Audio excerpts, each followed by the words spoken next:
The First World War, as recorded in history, lasted from November 11, 1914 until November 1, 1918. It mobilized close to 70 million people. 9 to 13 million died in that battle, with up to 1/3 of the dead not having a grave. So, as is customary, we pay tribute to those who have lost their lives in combat.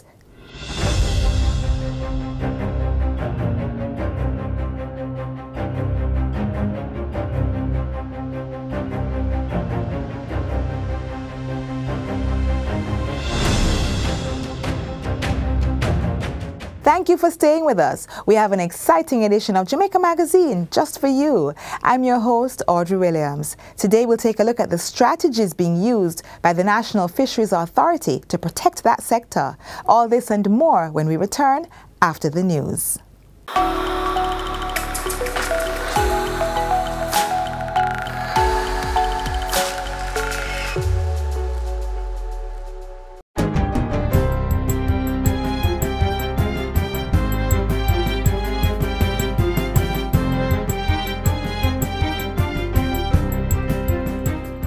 Good day, I'm Theodore Henry and this is your JIS News for Friday, November 11, 2022. Hundreds of Jamaicans who have been waiting for years for elective surgeries that were delayed due to backlog in the public health sector and their inability to seek private care will soon see an end to their wait. On Thursday, the Ministry of Health and Wellness signed contracts with 5 private health institutions in Kingston to perform elective surgeries and provide recovery spaces for public sector patients. Because at the end of the day, this is not a statistic. It's really about people. And people are suffering for years in some cases. 3, 4, 5, I've even seen a 6-year wait for a hernia. It's certainly an issue too if you have to wait for 6 years or 3 years or 2 years that you can't afford it. Because if you could, you would go into the private space to pay for it. The elective surgeries are being accommodated under the public-private partnership component of the Code Care initiative, which aims to clear the backlog of outstanding elective cases in the public health sector, which were amplified due to the COVID-19 pandemic. The ministry previously signed with 4 private institutions in Western Jamaica to outsource 200 cases under the program. This week's signing is to serve persons in the parishes of Kingston and St. Andrew, St. Catherine and St. Thomas. The surgeries will be accommodated at the University Hospital of the West Indies, Andrews Memorial Hospital, Heart Institute of the Caribbean, Medical Associates Hospital, and Winchester Surgical and Medical Institute. To date, we have done 115 of those procedures, which is an indication that it can work, and it is working. Most of those, about 85 or so, based on the brief I saw, was done in the West. The reward for this program is to see the relief and the happiness on the face of the patients in their beds. A total of 2,000 surgeries will be done under Code Care.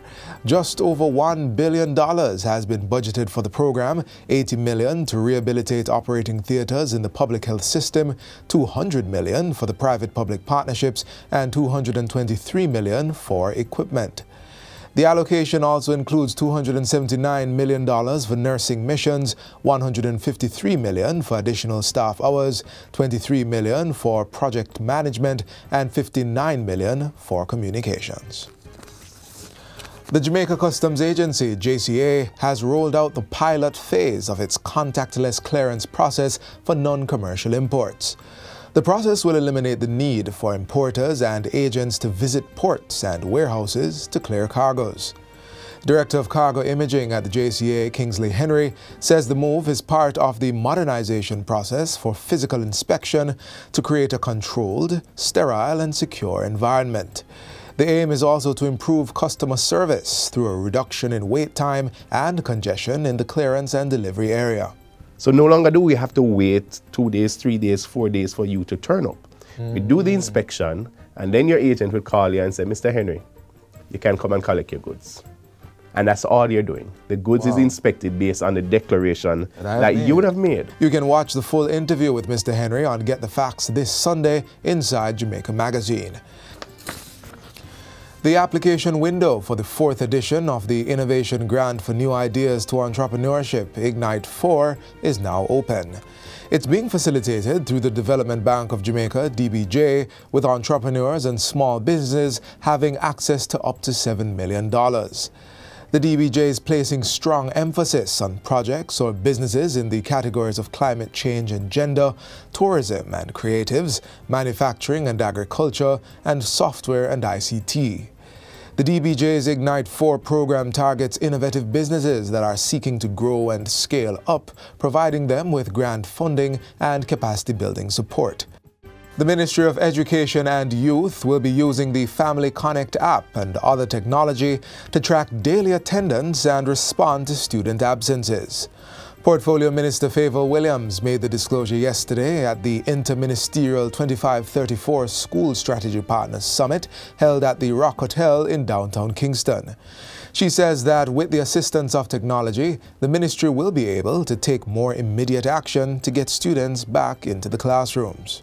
Right now in our schools, it's a manual process, so yes, you take the roll call and that is there. But by the time that data comes to us at the ministry, it's way late for us to take the appropriate action. I fully know that there may be some limiting factors in the way, but we want to preach to our parents, the adults in the lives of these children, that they have to continue to make an investment in education. You can't just not send the child to school. It's a requirement.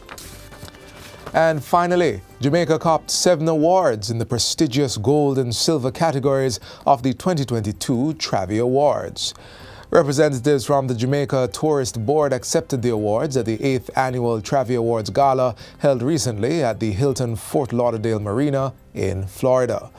Destination Jamaica was honored with 5 gold statuettes for the overall Best Wedding Destination, the Caribbean's Best Destination, Best Culinary Destination, and Best Tourism Board, along with Best Travel Agent Academy Program. The country also received 2 silver statuettes for the Caribbean's Best Cruise Destination and Best Wedding Destination. Director of Tourism Donovan White says the awards are a gratifying and welcomed recognition for the Jamaica Tourist Board team. And that's it for JIS News Today. I'm Theodore Henry. Thanks for watching.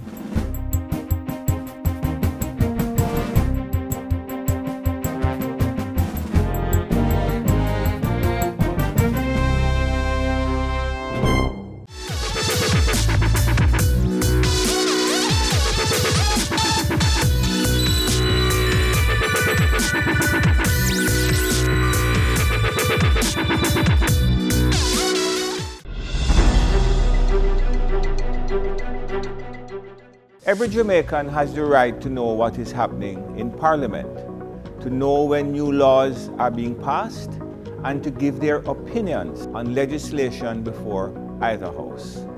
Every Jamaican has the right to see their representatives in action, making laws, holding the executive to account, representing the people, working for the benefit of all Jamaicans. It is your right to observe first-hand meetings of the Senate, meetings of the House of Representatives, and the meetings of parliamentary committees. You may also take a tour of your parliament. To find out more about the Houses of Parliament, please call 876-922-0200, follow us on Instagram and Facebook, or visit our website at www.japarliament.gov.jm. The National Fisheries Authority is working to improve the experiences of Jamaica's fisherfolk and protect their incomes. Our next feature gives the details.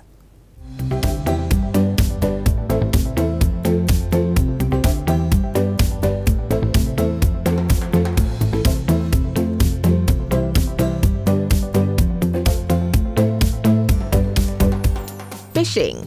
The simple act of casting a line with a bait in the hopes of catching a nibble from a fish has been an essential aspect of human civilization since hunter-gatherer times and is one of the few food production activities that have survived from prehistory to modern day. Today, it has evolved to become yet another source of income for many, including our own fisherfolk. But how is fisheries regulated? Enter Jamaica's National Fisheries Authority (NFA), an agency under the umbrella of the Ministry of Agriculture and Fisheries.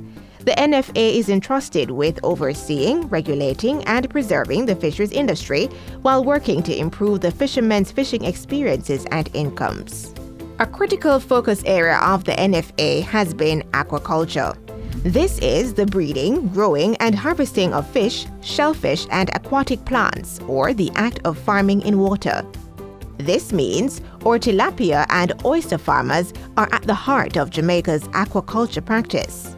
In addition to regulating the sector and providing support, the NFA has also taken on the task of educating and encouraging Jamaicans about the benefits of tilapia farming as another approach to boosting local fish production and reducing stress on reef fish.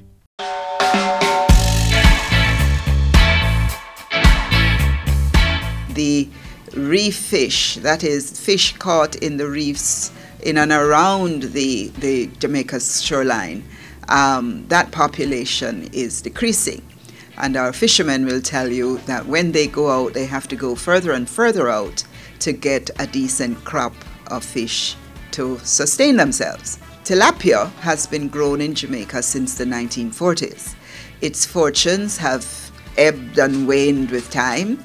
And so here we are now trying to promote it, to push it, to get people to not only eat it, but to get people to also produce it.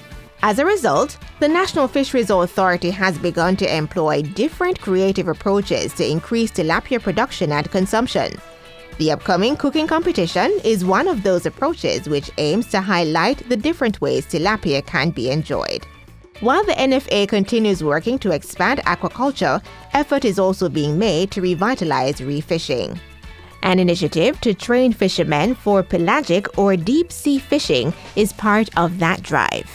A technique in which a fish aggregation device (FAD) is strategically placed to attract pelagic fish, allowing fishermen to fish beyond reefs, is also being explored as a more cost-effective method. The creation of fish sanctuaries has also been essential to the sustainability of reef fish. Fish sanctuaries are no-fishing zones developed to conserve the bay's breeding grounds and fish habitats while progressively increasing the fish population in the neighboring regions.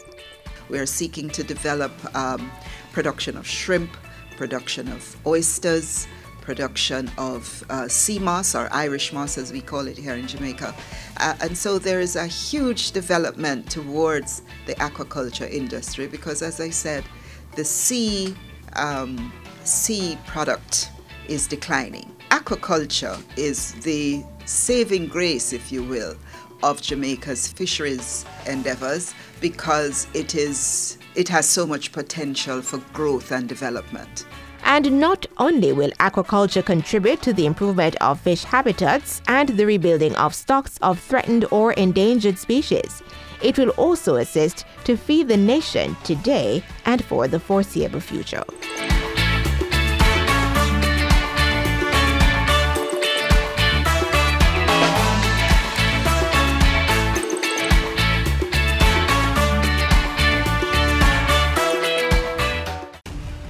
Have an illegal gun or know someone who does? The gun amnesty program begins November 5 to 19. Surrender the guns to the nearest police station, the FLA, or a lawyer.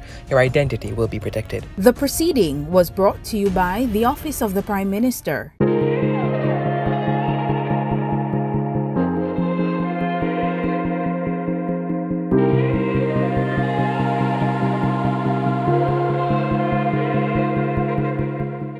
Giving your children pocket money is a good way to teach them how to manage money while they're young. But creating a plan for their educational freedom is even better. Our next feature will provide some direction.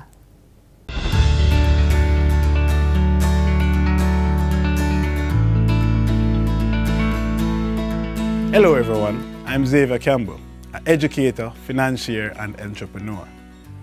Education is very important to our development and can take years to achieve the highest level. It is also very costly and some persons will have a difficult time finding the money up front, especially in the absence of careful financial planning. So, within the next few minutes, I want to share a few steps that will guide your approach to financing your child or children's education.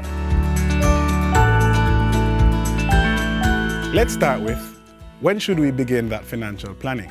According to the Chinese proverb, the best time to plant a tree was 20 years ago. The second best time is now. Although there is no perfect time to begin planning for your child's tertiary education, starting as early as possible is the best way to ensure you are prepared financially and avoid the common pitfalls. Having a step-by-step plan is the best way to ensure that you are able to finance your child's education without sacrificing your personal financial plan.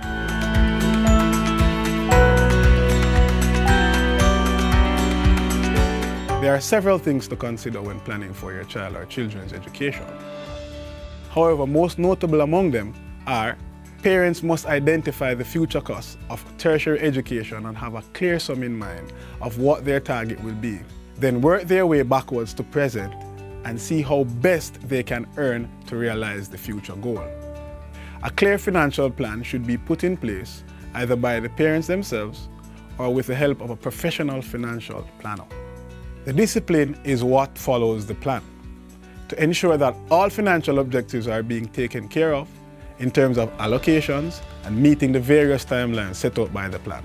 Once all incomes and expenditures remain in accordance to the plan, by the time your child reaches maturity, their tertiary education funding would have been readily available to offset the costs associated.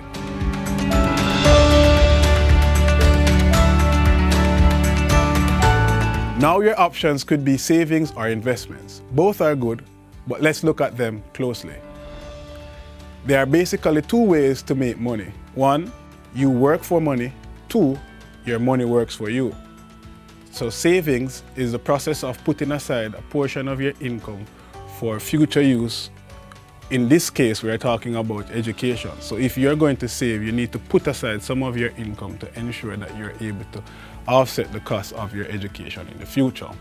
While investment is you putting money aside that will generally earn interest over the period of time that you put it aside for. Therefore, having a plan inclusive of savings and investments can put parents in a better position to offset the future expenses of education.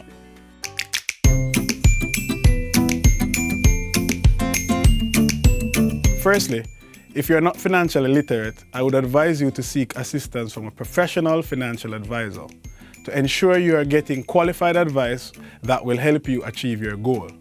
Here are the 5 steps of planning your child's education. Step 1, set target date. Step 2, find current cost of the education. Step 3, find target amount. Step 4, estimate the returns you can generate. And step 5, calculate the monthly contribution. Here are some additional things to consider. A partner plan is a very good thing. Creating a savings account and/or fixed deposit. Invest in one of the various educational products available from a preferred financial institution. And maintain your discipline while ensuring that the projected amounts are allocated at the appropriate time to achieve your financial goal effectively and efficiently.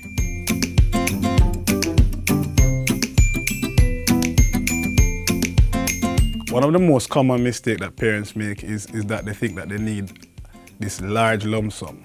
But as the Jamaican proverbs go, every micka make a muckle, so therefore they can start small and then build onwards. Now another mistake that they normally would make is the fact that they think that savings alone would help in terms of offsetting the costs in the future. What I would recommend is for them to use a culmination of both savings and investments in order to achieve their financial goal.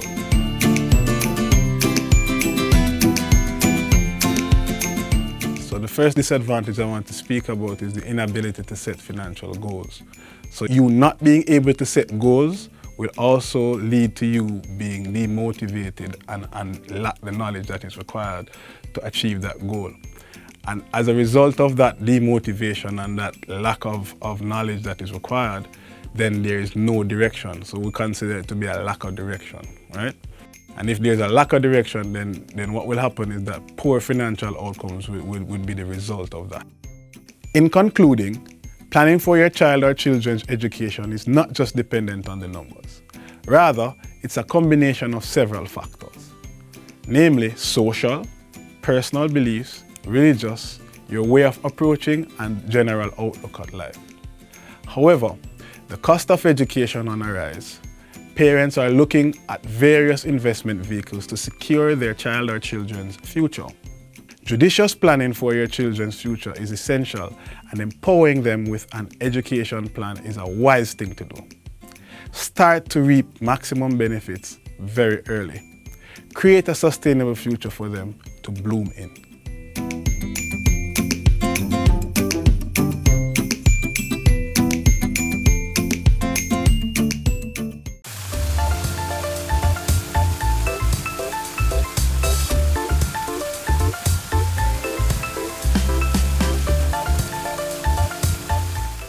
Technology provides students with easy access to information, accelerated learning, and enjoyable opportunities to practice what they learn. It is against this background that the Ministry of Education and Youth is making technology a permanent part of the education system.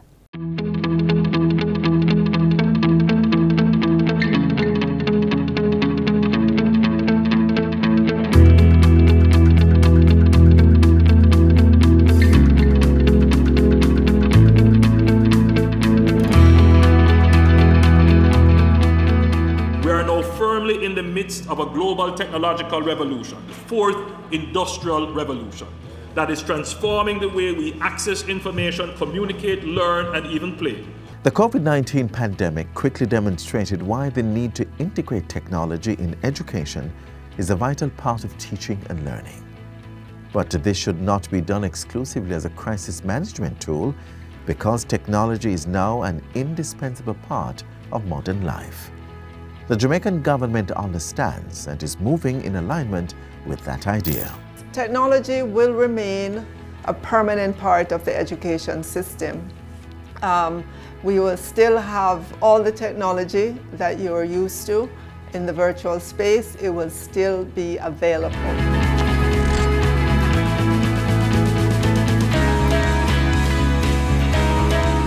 The World Economic Forum, in its Future of Jobs report, estimated that by 2025, 85 million jobs may be displaced by technology. However, the report also estimates that 97 million new jobs will emerge that are more adapted to the new division of labor between humans, machines, and algorithms. Technology is the future, and the future is digital. It simply means that using technology in the classroom will help to prepare our children to become more competitive applicants for future job markets. By incorporating devices such as interactive smartboards, using smart computer labs or apps such as Google Classroom into the daily teaching and learning environment, students are better prepared for the digital marketplace. While we work to address the learning loss from the pandemic, we are concurrently embarking on a systemic transformation of our education system to address three fundamental issues. The first is the quality of education and alignment with future job markets.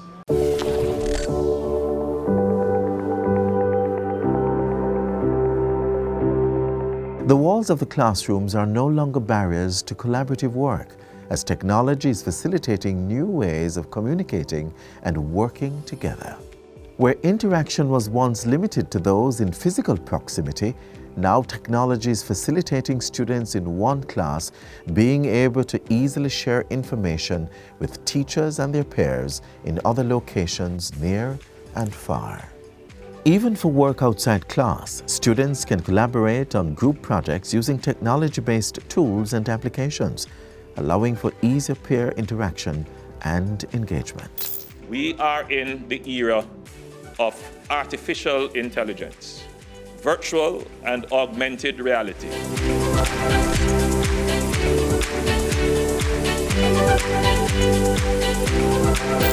This revolution is transforming the way children and young people access information. It's now easy for students and teachers to access a vast amount of information, from books to research papers to videos, available through just a click on the internet.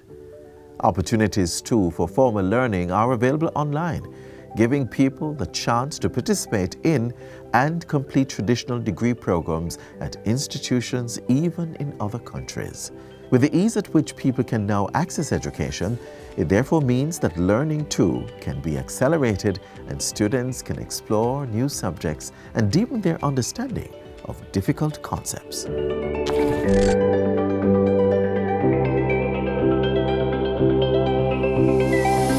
With the global reach of the internet, a new epoch of anytime, anywhere is emerging for the education field. The use of technology in education could very well mean that learning no longer has to be confined to regular firm school hours. Simply put, engage in your lessons at times most convenient to you. The education sector, like many others, has become deeply intertwined with technology, but the promise of greater development rests in what educators, students, and even technological developers do to support learning and teaching needs. Well, for us here in Jamaica, this government is transforming our education system and sowing seeds for peace, opportunity, and progress.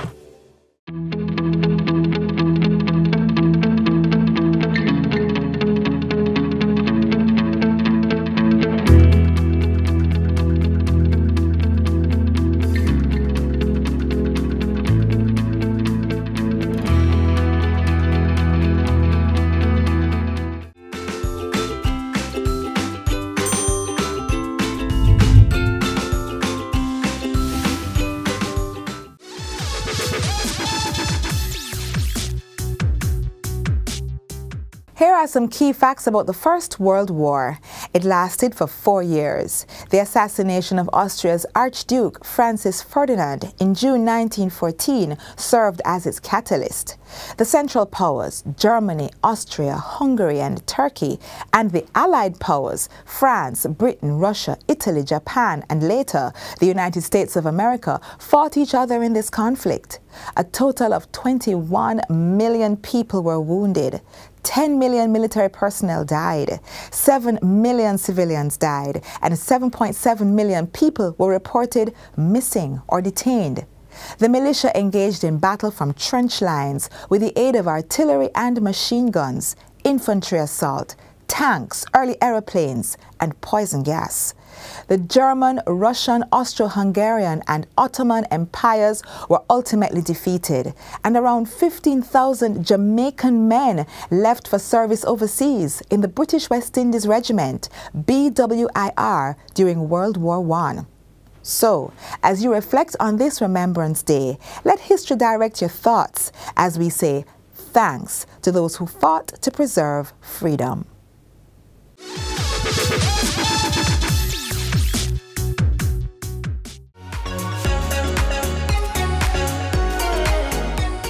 We're talking about contactless clearing, cargo, importing, and making it work for everyone. So no longer do we have to wait 2 days, 3 days, 4 days for you to turn up. We do the inspection, and then your agent will call you and say, Mr. Henry, you can come and collect your goods. And that's all you're doing. The goods is inspected based on the declaration that you would have made.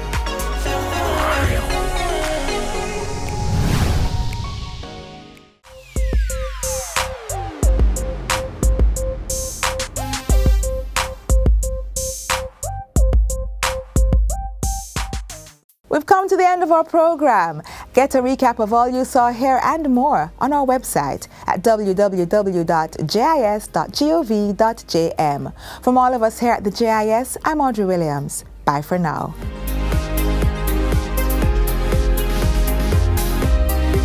This has been a production of the Jamaica Information Service, the voice of Jamaica.